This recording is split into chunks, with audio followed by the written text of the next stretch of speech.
Olá pessoal, tudo bem? Esse GTV de hoje é para retirar algumas dúvidas que surgiram a partir do julgamento dos embargos de declaração no RS 574706, famosa causa do século, onde se discutiu a inclusão do ICMS na base de cálculo do PIS e da COFINS. Pois bem, só repisando um pouco a discussão de fundo. Basicamente, o Supremo Tribunal Federal, em 2017, decidiu que a inclusão do ICMS na base de cálculo do PIS e da COFINS era inconstitucional. E por que ele fez isso? Porque, interpretando o artigo 195 da Constituição Federal, entendeu que o conceito receita, faturamento, não comportaria a inclusão de tributos na base. Veja que o ICMS, ele é um tributo que é calculado por dentro, então ele faz parte do preço da mercadoria, e a grande discussão que surgiu foi a partir da oposição dos embargos de declaração da União, onde ela questionou que ICMS seria esse a ser extraído da base do PIS e da COFINS. Se seria o ICMS destacado na nota ou se seria o ICMS pago. Inclusive, com base nesses embargos de declaração, a Receita Federal soltou a Solução COSIT 13 e a Instrução Normativa 1911, orientando os contribuintes a retirarem da base o ICMS pago e, com isso, reduzindo um pouco mais o escopo desses créditos.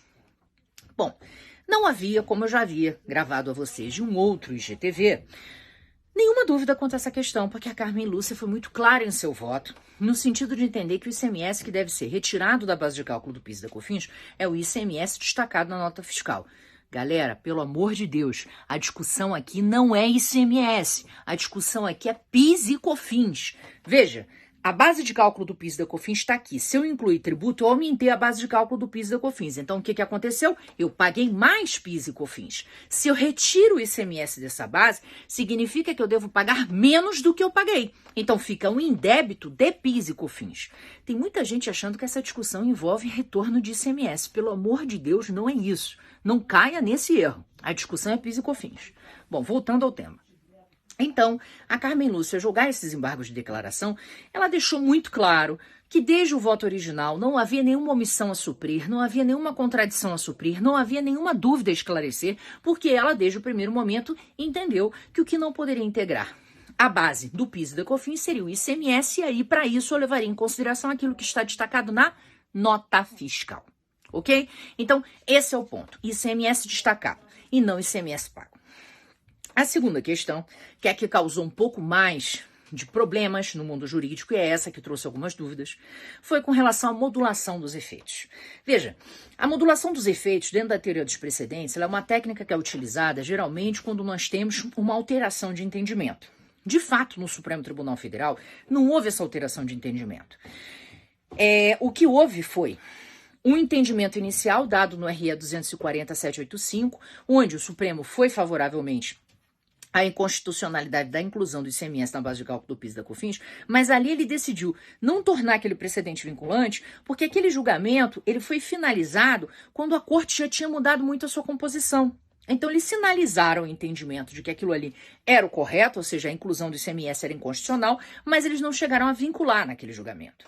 E deixaram para fazer isso aonde? Agora, no RS 574706. Inclusive, a ministra Rosa Weber, em seu voto, ela é brilhante, no sentido de demonstrar que ali houve uma sinalização e já é um indicativo de mudança. Portanto, não tem surpresa, não tem segurança jurídica a ser preservada com uma eventual modulação. Então, a opção da modulação ela tem sido um pouco criticada em razão disso.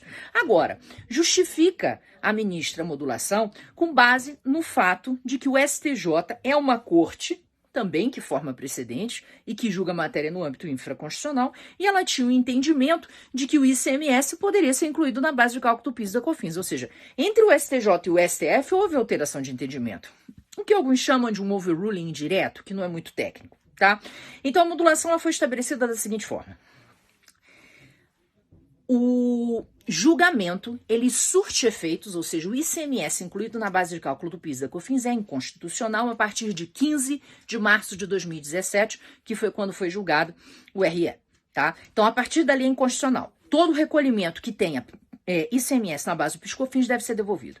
E o que aconteceu antes, Micaela? Se você tem ação judicial, processo administrativo ou coisa já transitada em julgado, está resguardado, tá?